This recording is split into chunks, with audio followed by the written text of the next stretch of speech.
Evangelho de Mateus, capítulo 14.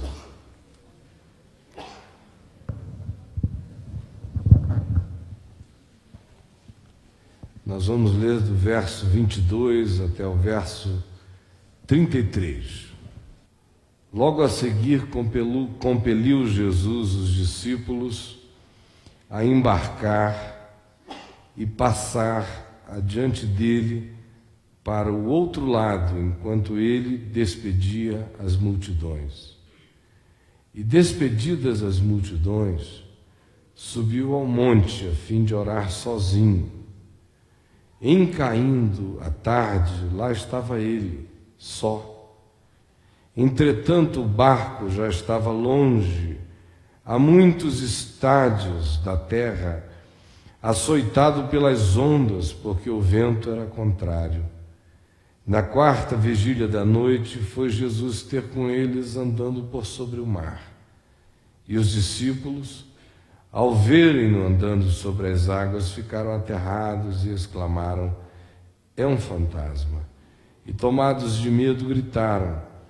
Mas Jesus imediatamente lhes falou: tende bom ânimo, sou eu, não temais.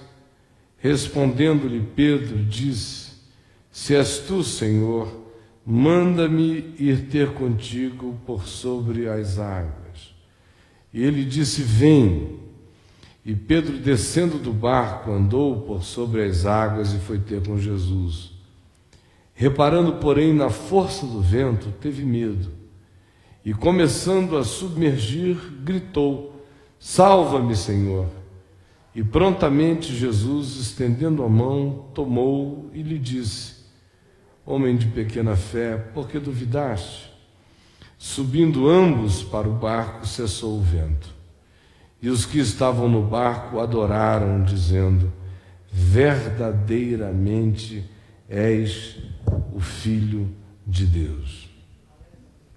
Olha só, gente, hoje à noite eu queria que nós olhássemos para essa narrativa do Evangelho, pensando nela como uma parábola de quem Deus é para o homem e para o mundo. E eu explico por quê. Porque, conquanto ela seja uma narrativa histórica de algo que aconteceu, a construção, o conjunto, o cenário, a pintura, a formatação, a configuração, o desenho, o picturing todo da coisa, enseja de uma olhada só uma percepção de um monte de camadas da realidade que nos cerca, que nem sempre estão disponíveis num único momento, numa única olhada. Senão vocês percebam, nós temos aqui a dimensão cósmica bem presente da natureza e dos elementos que representam essas forças que constituem o mundo no qual a gente existe. A gente tem ventos, a gente tem água, a gente tem o choque de ondas batendo contra um objeto, a gente tem o tempo, a noite, a gente tem o espaço, numa geografia, na direção do outro lado do lago de Genezaré. E a gente tem todos os componentes necessários ao estabelecimento do universo conforme ele nos cerca. As forças da natureza estão presentes com uma intensidade imensa. E aí, de repente, se diz que Deus entra nesse conjunto de coisas, porque Jesus, que estava do outro lado do lago de Genezaré, agora, depois de ter orado e ter estado sozinho um tempo, ele vai ao encontro dos seus discípulos de um modo absolutamente chocante. Por assim dizer, estonteantemente divino, por assim dizer, carregado e imantado daquilo que aos nossos sentidos caracteriza a sobrenaturalidade. Ele vai andando por sobre as águas. Então você tem o universo, o cosmos, a água, o vento, as forças, o ambiente espacial, temporal, as dimensões estão presentes, criaturas em movimento, um choque entre a necessidade da sobrevivência e o embate com a realidade da natureza, e aí de repente, no meio disto, Deus entra. E aí a gente fica pensando que o que está sendo dito aqui é simples, mas isso tem a ver com um debate de natureza filosófica universal. Do ponto de vista da filosofia universal, a questão é se Deus entra ou se Deus não entra. Primeiro é se há Deus. Segundo é, em havendo Deus, Deus é do tipo que entra ou é do tipo que não entra? Porque tem o Deus que entra e o Deus que não entra no sistema, na natureza. Quando você, por exemplo, pensa no significado do debate científico a respeito de Deus no século passado, isso tinha a ver com o questionamento acerca da possibilidade de Deus entrar no sistema da criação, na mecânica cósmica ou não. E como Deus não era verificável dentro do sistema, a conclusão racionalista é: não há Deus, ou, se o racionalismo não chegasse a um extremo tão grande e abrisse a possibilidade de uma hipótese, mergulhava o indivíduo numa espécie de agnosticismo humilde. Não posso negar, não posso afirmar, assumo a minha ignorância a respeito do assunto, calo-me. Mas a questão científica era essa: ele entra ou ele não entra? Isso remete para uma outra pergunta: existem milagres divinos ou não existem milagres? Ou, se existem milagres, eles são feitos por Deus, por uma intervenção externa, ou os milagres que existem são apenas uma autocriação da própria fábrica energética, vital, humana, gerando o absurdo e se autocurando, ou seja lá o que for. No meio dessas questões todas, acerca de se Deus entra no processo ou não entra no processo, você tem algumas escolas clássicas. Por exemplo, para o panteísmo, Deus não entra no processo porque não precisa. Deus é o processo. Todas as coisas são Deus e Deus é todas as coisas. Do ponto de vista do panteísmo, não haveria jamais uma entrada de um ser andando por sobre as águas. Não há espaço para que, fora da mecânica fechada, cósmica, exista um ente com uma densidade de pessoalidade suficiente para se dissociar do sistema e vir sobre ele. Esse Deus, Pan, de todas as coisas, ele é Deus, mas não sabe o que é. Quem tem a melhor dica acerca disso são os humanos, que, sendo, nesse caso, deuses, têm a suspeita acerca de que Deus é tudo e tudo é Deus. Portanto, em última análise, o Deus nesse processo todo sou eu que faço essa reflexão acerca do processo. Você teria, por exemplo, uma outra possibilidade de ver isso. O deísmo, por exemplo, que é aquela ideia de que existe um Deus.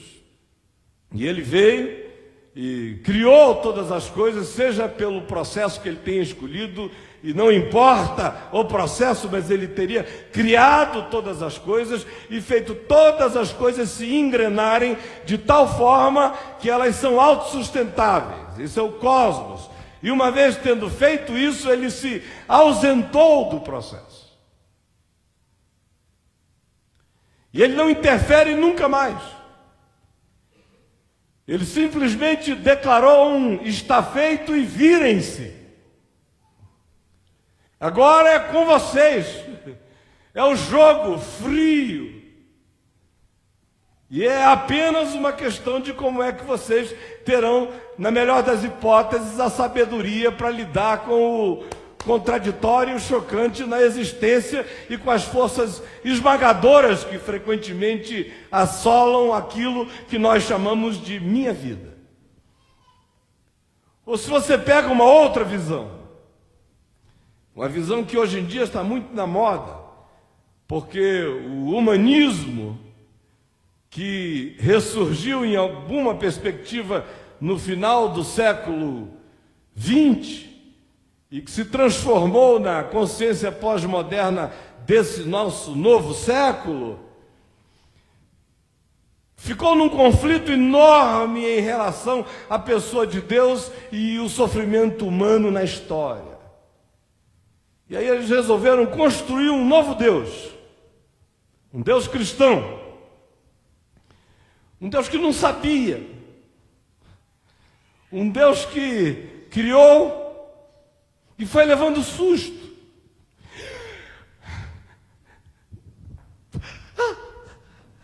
E foi se assustando e a tarefa dele agora é entender o processo, é interagir, é participar, é aprender. E às vezes ele leva outros sustos, ele chora, ele se arrepende, ele volta atrás, ele vive num processo intenso de aprendizado com os humanos.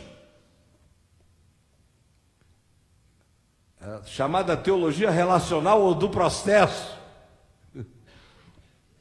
hipersimplificada por mim aqui.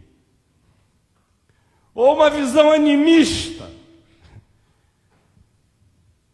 O que a visão animista faria nesse cenário aqui em que você está dentro de um barco, os ventos são contrários, as ondas são inapelavelmente fortes, o açoite da natureza está estabelecido, a escuridão é o manto,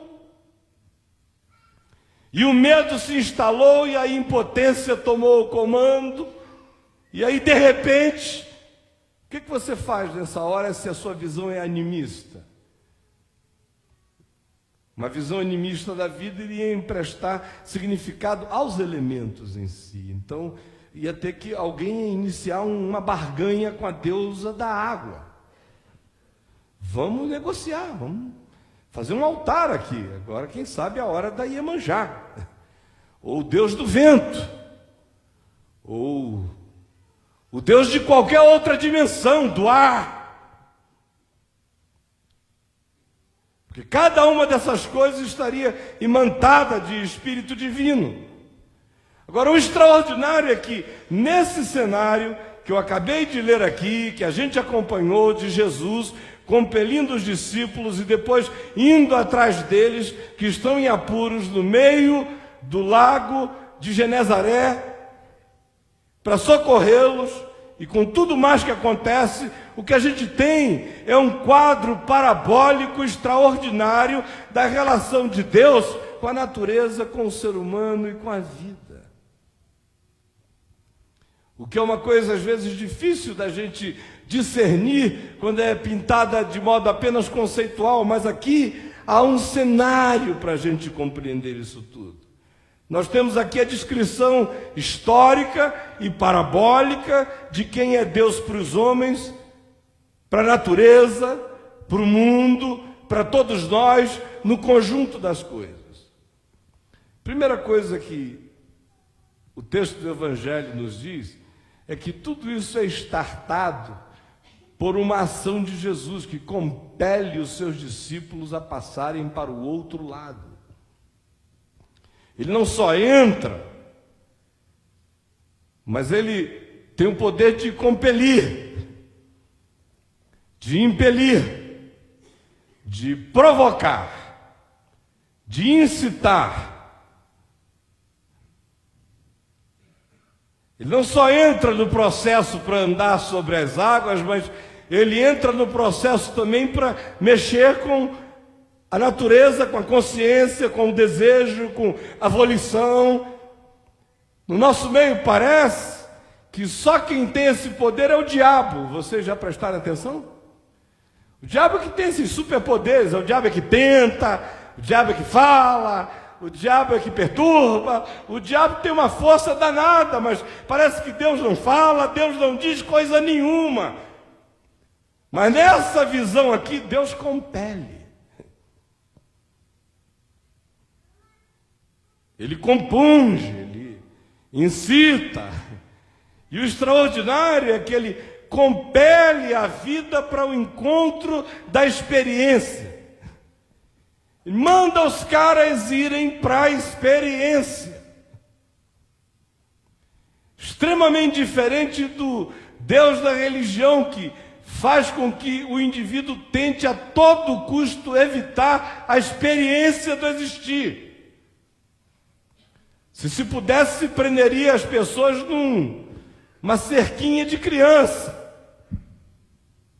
Todo mundo conectado com um tubinho, com um soro cristão de sobrevivência, para não sair do lugar esperando Jesus voltar, ou a gente ser levado por velhice ou doença para Nova Jerusalém. Esse aqui, no entanto, impele, compele, joga, empurra, manda os indivíduos para o meio do vento. É preciso aprender sobre paz, e é preciso aprender sobre tempestade, é preciso aprender sobre vida.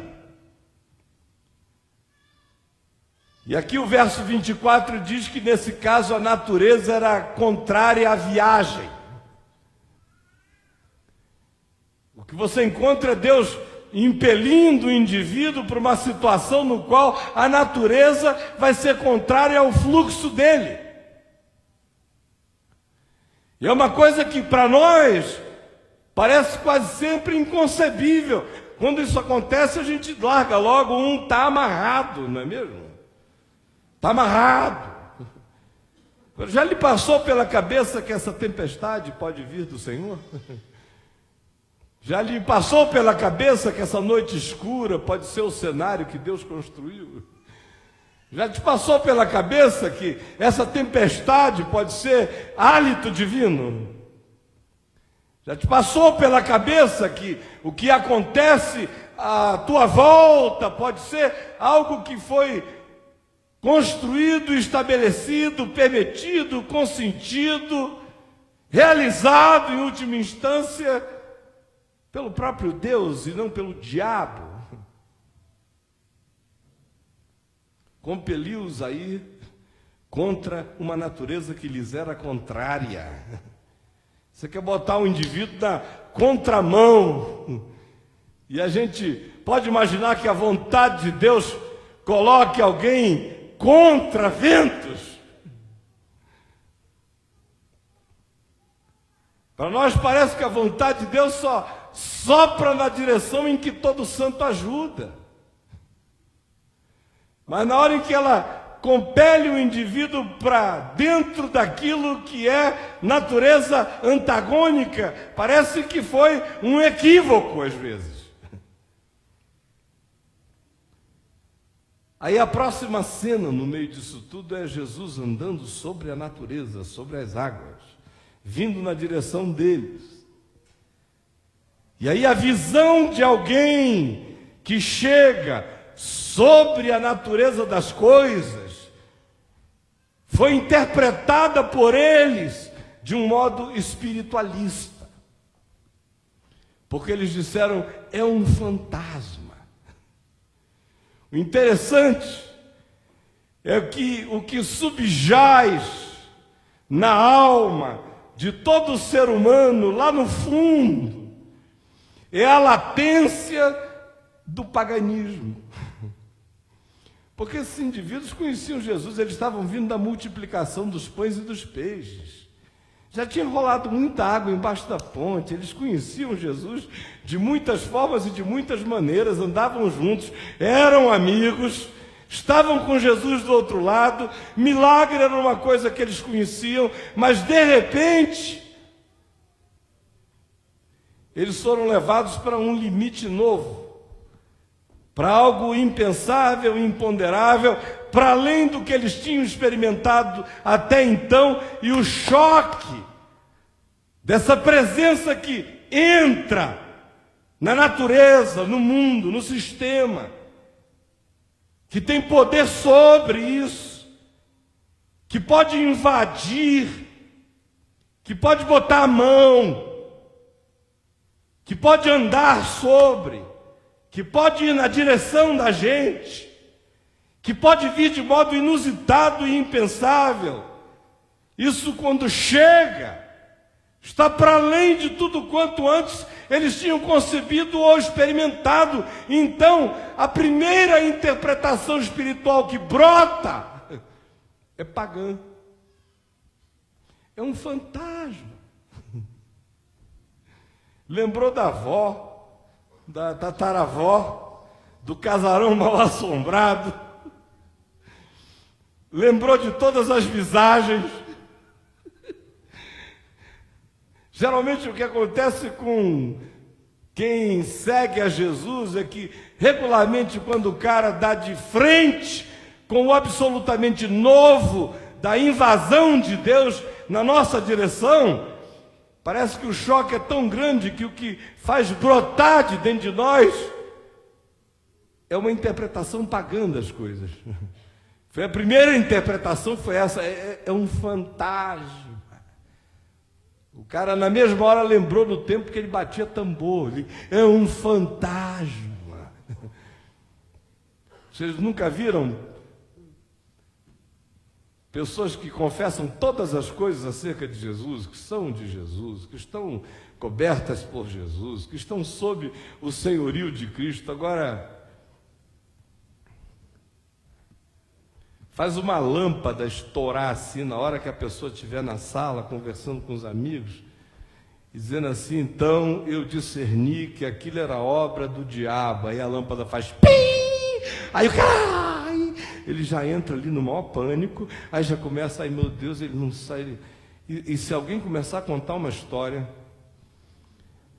de uma coisa que aconteceu na casa de uma irmã que ficou com uma situação horrível, que a cama dela balançava à noite e o armário dela passeava na sala, na mesma hora essa reunião de cristãos vai se transformar num ajuntamento de assistentes do filme Poltergeister. Eles vão começar volta tudo. Ai meu Deus, não para de falar nisso, eu não quero ouvir isso, em nome de Jesus, está amarrado. Mas volta o fantasma, o cara vai para a era do fantasma de novo. E aí o interessante é que Jesus olha para eles quando eles dizem, é um fantasma. E a primeira coisa que Jesus diz não é sou eu. A primeira coisa que Jesus diz é tem de bom ânimo. Eu acho interessantíssimo, porque não é lógico, né? Estou me confundindo. Como é que eu vou dizer tem de bom ânimo? Eu vou chegando, e aí olham para mim e dizem, é um fantasma. Eu digo, bom ânimo. É pura maluquice, sinceramente. É um fantasma. Eu digo, não sou eu, Caio. Agora se dizem, é um fantasma, eu jamais diria, bom ânimo, força, coragem. É o fantasma quase que dizendo, olha, prepara para me encarar. Levanta o ânimo que agora que a briga vai começar. Está correndo da raia antes da hora, meu filho. Bom ânimo. Sou eu, não temais. E eu fico me perguntando por quê. E a única resposta que me vem ao coração é que quando o medo se instala na gente, derruba o ânimo e quebra o espírito, e destrói as esperanças latentes, e faz suspensão de toda a realidade, e já mergulha o cara nos braços da impotência absoluta, que é enfrentar um fantasma. Até para Deus ser percebido por ele precisa ter os sentimentos dele mudados. Tem que haver um ânimo bom, tem que haver uma disposição mental para dar a chance de reinterpretar o que está em volta, porque do contrário ele não vai conseguir discernir nem Jesus. Se o fantasma se fixar no ânimo, o cara não vê mais Deus. E aí o fantasma tem que ser desfixado do ânimo da gente. A assombração tem que ser arrancada de dentro por esse ânimo novo, que é para a gente poder enxergar aquele que chegou e que diz, sou eu. E não tenham medo, não temais. E aí você segue adiante, e não só vê que Jesus pede um bom sentir e diz, sou eu, não temam, mas a gente é chocado por uma intervenção de Pedro que é extremamente natural e normal num movimento pendular de quem há pouco, chocado e assustado, interpretou quem conhecia, dizendo, é um fantasma. E agora, depois que reconhece a voz, e ouve palavras que dizem, bom ânimo, sou eu, não temais. O cara viaja de um polo para o outro, ele subitamente abandona o paganismo interpretativo para vir para uma ousadia de fé que beira ao pular, ou é idêntica a pular do pináculo do templo.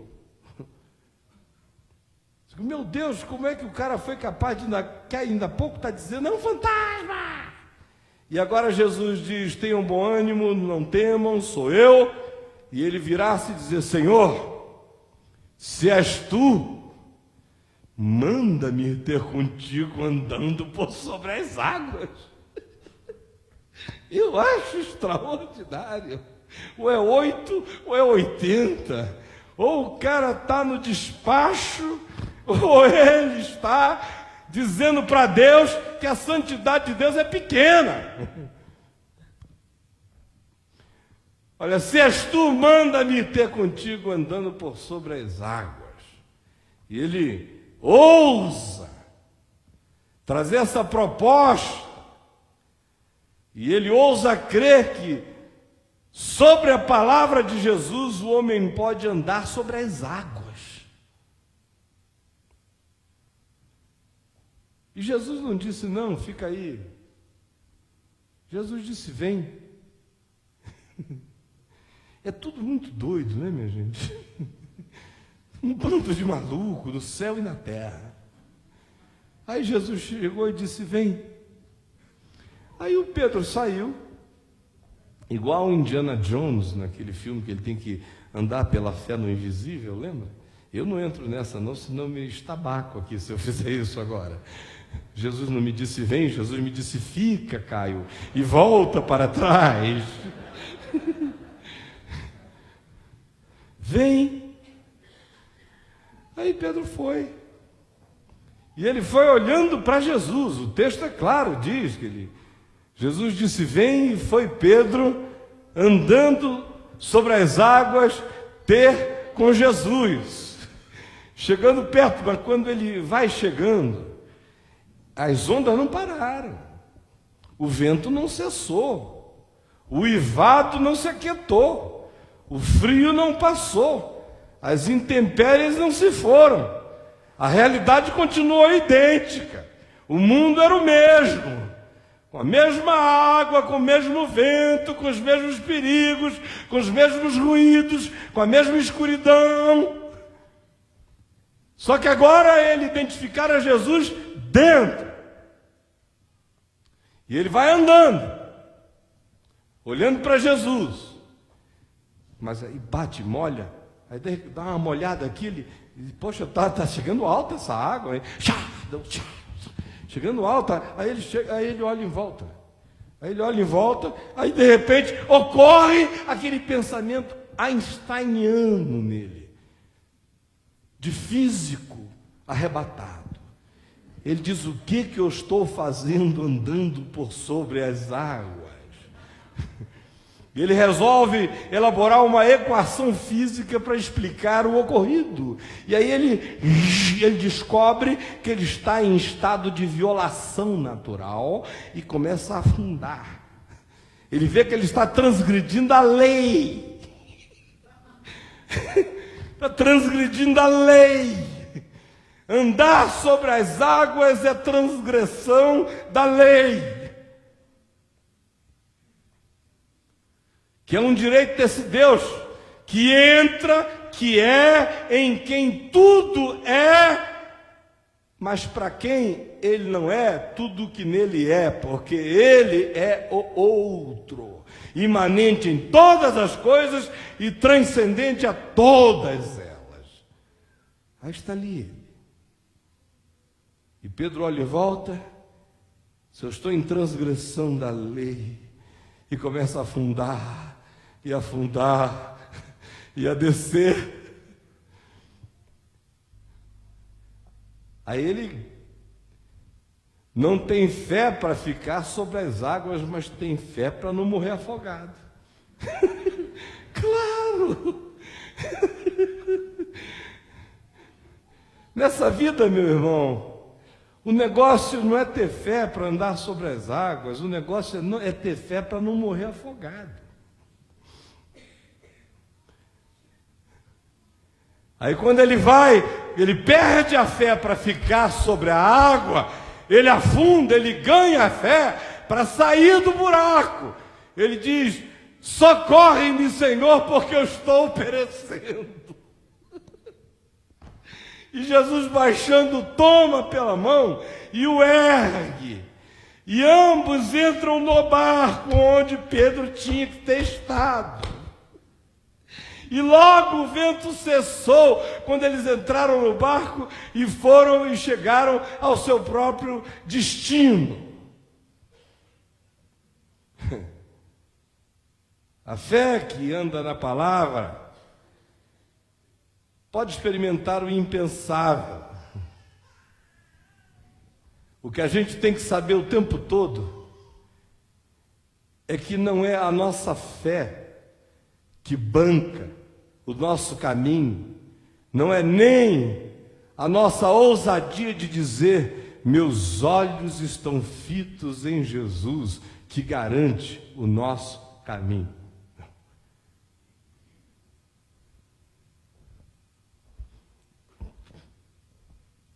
Sabe por quê? Porque quando a gente vive nesse mundo caído, a gente se distrai o tempo todo.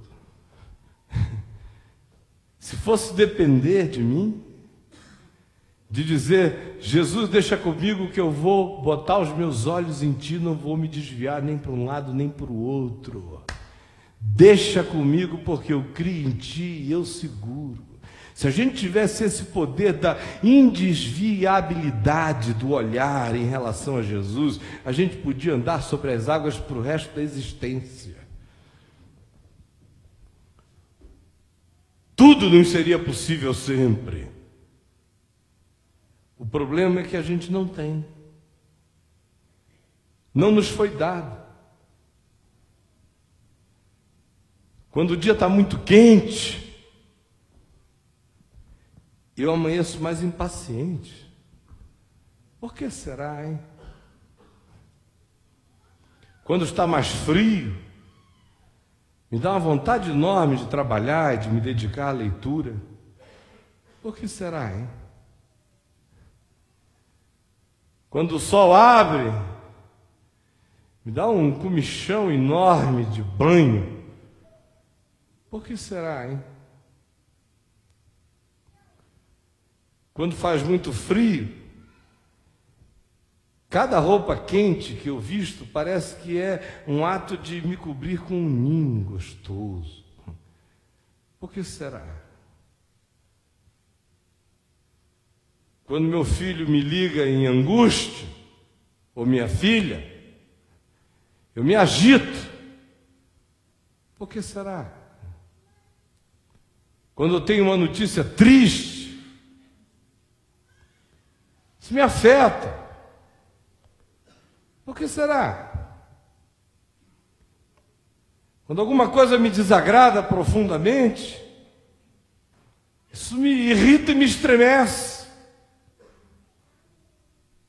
Parece que faz com que um monte de outras importâncias percam o valor e eu subitamente só enxergue aquilo que me contrariou. Por que será, hein? É por essa mesma razão que não sou eu quem banco o caminho dizendo: Jesus, deixa comigo que os meus olhos jamais se desviam de ti.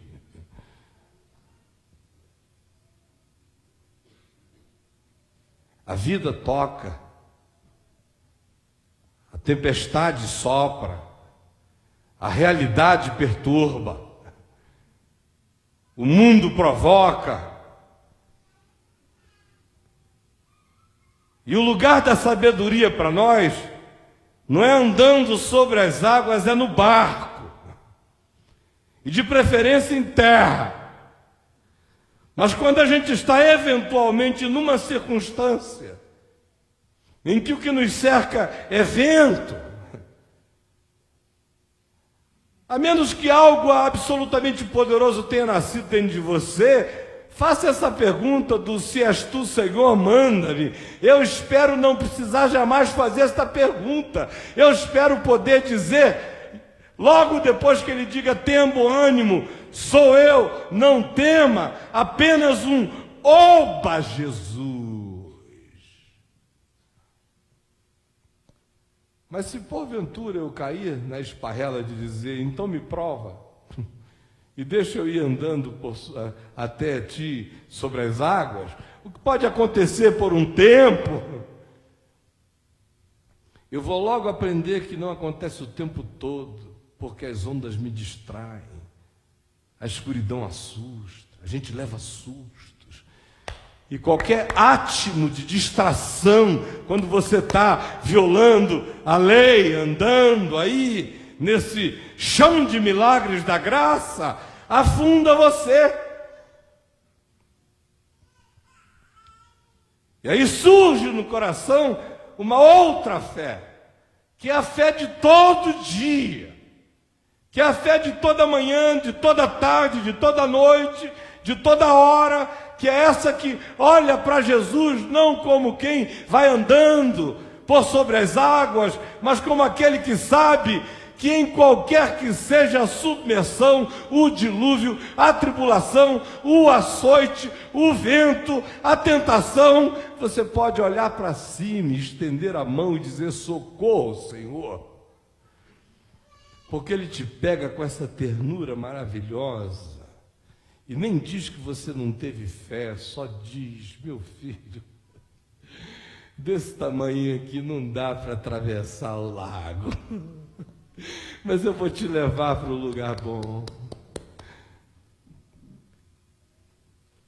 O grande desafio nessa vida não é andar sobre as águas, o grande desafio nessa vida é saber por quem clamar. é saber por quem clamar. Hoje à noite,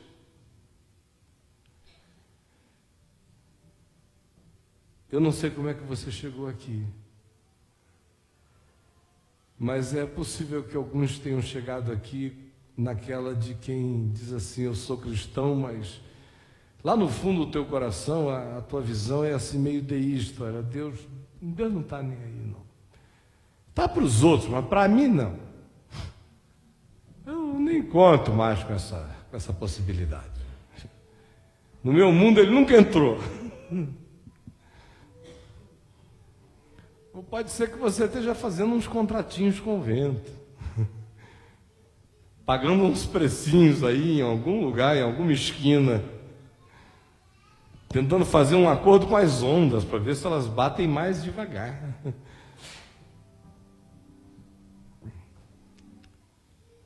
Ou pode ser que você simplesmente tenha sucumbido a essa melancolia espiritual que diz: Deus sabe só um pouquinho mais do que eu, então, Senhor, dá uma mão aqui que eu te ajudo por aí, e nós dois juntos vamos ver se a gente chega a algum lugar. Mas Jesus entra. Ele criou, e todas as coisas criadas são nele. Nele nós nos movemos, existimos e respiramos, nele tudo subsiste. Por meio dele todas as coisas foram criadas. Tudo que tem fôlego de vida e tudo que não tem, todas as existências, todas as energias, procedem dele e são nele. Mas ele não é as coisas que nele são. É por isso que ele pôde se encarnar, se fazer homem, habitar entre nós, cheio de graça e de verdade.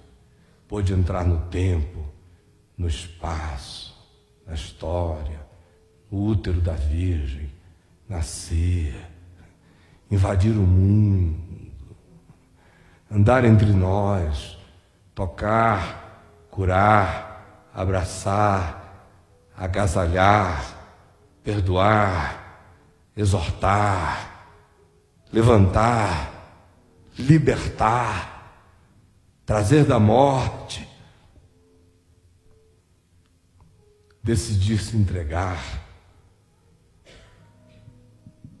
E aquele que entrou no mundo é agora aquele que tem o poder de sair do submundo da morte.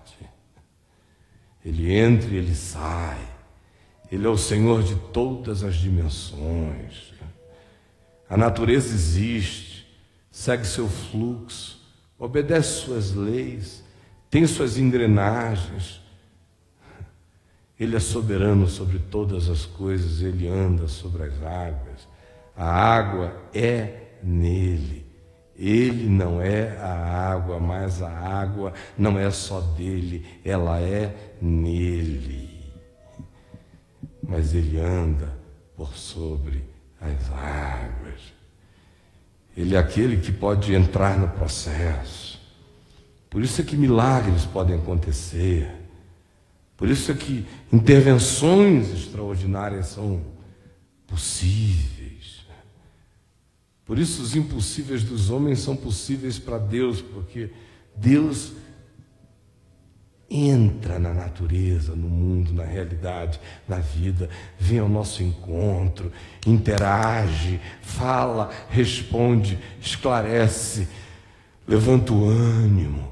Antes, incita a gente para tormenta, muitas vezes, para a gente aprender, para a consciência crescer, para a gente deixar a fantasmagoria de lado, e também para a gente deixar as ousadias idiotadas de um outro, que querem provas extraordinárias, e para a gente saber que o melhor lugar é o barco com ele, e para a gente também saber que se por alguma razão a gente estiver afundando, eu não preciso ter fé para atravessar o Atlântico.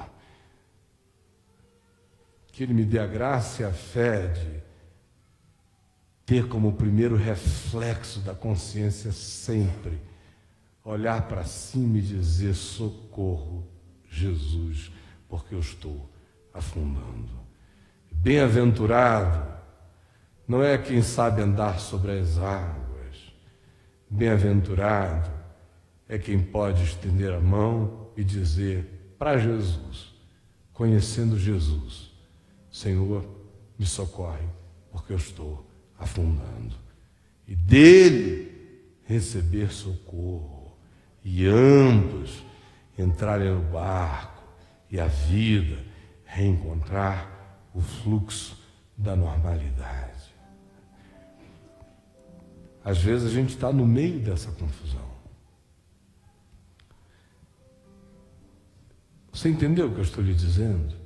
O que eu estou dizendo é que Deus intervém, você entendeu?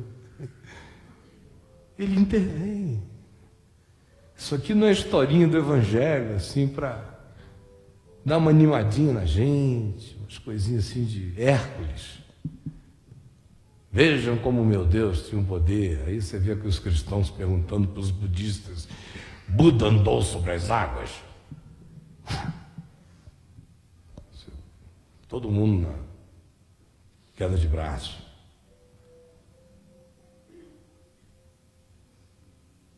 Onde estão os ossos de Jesus?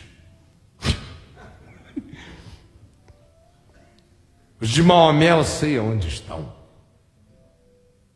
Isso é tudo, sabe, briguinha de religião, daqueles meninos. Quem é que pode mais? Quem é que pode mais? O meu é maior. Jesus está em cima disso tudo. Pelo amor de Deus, não transforme Jesus num líder religioso, porque ele não é. Ele é Deus dos deuses e Senhor dos senhores. Está sobre todas as coisas. E ele intervém. Não precisa ter gente tremendo aqui, entendeu? Tendo ataque histérico. E as mulheres assim. E para a gente dizer: olha o mover de Deus, olha o mover de Deus. Isso é brincadeira. A gente está falando de coisa séria, a gente está falando do Espírito Santo. Sabe, que no meio dessa gargalhada aqui está trabalhando agora porque você compreendeu, entendeu? Compreendeu. Como no domingo passado a gente cantou o Imagine aqui, e no final do culto eu ouvi 3 testemunhos de cura. Aí o cara que assistiu em casa, ou que esteve aqui, foi embora para casa dizendo: meu Deus, o mundo entrou naquele lugar. E o Espírito Santo estava dizendo assim: olha, quem entrou fui eu. Eu é que entrei no mundo. Ainda curei 2 senhorinhas. Das que me contaram, fora os que foram embora para casa curados. Então não precisa ter histeria, não. Deus intervém, você entendeu? Quem faz histeria é discípulo, que entra em pânico. Ai, é um fantasma! Meu Deus! Aí ele diz: calma, bom ânimo, bom ânimo. Quanto mais bom ânimo, mais sossego. Bom ânimo, sou eu, não temam. Ele intervém. A natureza existe, não existe? O vento existe? O mar existe? As ondas existem? A escuridão existe? No meio disso tudo, Jesus entra. Entra também, assim como entra nos campos verdes, nos dias de sol, nas cachoeiras frescas, nos dias generosos e bondosos e frescos e nas brisas estimulantes. Mas ele também está na tormenta. Se subo aos céus, lá estás. Se faço a minha cama no mais profundo abismo, lá estás também. Se faço a minha cama lá no buraco, ou se eu tomo as asas da alvorada e me detenho lá nos confins da terra, ainda lá me haverá de guiar a tua mão e a tua destra me susterá. Se eu digo: as trevas com efeito me encobrirão e a luz ao redor de mim se fará noite, até as próprias trevas não te serão escuras, pois para ti as trevas e a luz são a mesma coisa. Vamos ficar em pé. E eu só queria que você pensasse nisto, sem complicação. Deus pode entrar no meu mundo. Você pode repetir isso comigo? Deus pode entrar no meu mundo. Pode repetir comigo? Deus está no meu mundo. Todos juntos. Deus está no meu mundo. E em Deus eu tenho socorro agora. Repita comigo. Em Deus eu tenho socorro agora. Por favor, Senhor Jesus, estende agora a tua mão para erguer o que naufraga na alma, no buraco da depressão, ou da culpa, ou da angústia, ou da impossibilidade de se perdoar. Tira-o daí. Estende a tua mão sobre os doentes. Eu te peço com todo o coração e com toda a fé, porque não sou eu quem cura, mas és tu. Eu peço que tu que entras no mundo que tu criaste, entres nos ambientes das doenças, das enfermidades, e que tu ponhas as tuas mãos e tragas cura, saúde, conforme a promessa do reino de Deus. E por favor, enche o nosso coração de esperança agora, de esperança, e desarma e tira da gente toda obra estranha, maligna, espiritual, que tenta tirar do nosso coração a alegria de te celebrar em nós. E agora coloca bom ânimo em cada um e despede-nos com bom ânimo, sem medo, e sabendo que o Senhor tem prazer em que a nossa vida aconteça na segurança e na paz. Por favor, leva-nos para esse lugar de tranquilidade agora, que é sobretudo um lugar dentro de nós. O vento cessa quando o coração sossega na presença de Jesus. Por favor, faz isso agora e coloca sossego no coração de cada um. Em nome de Jesus. Amém e amém.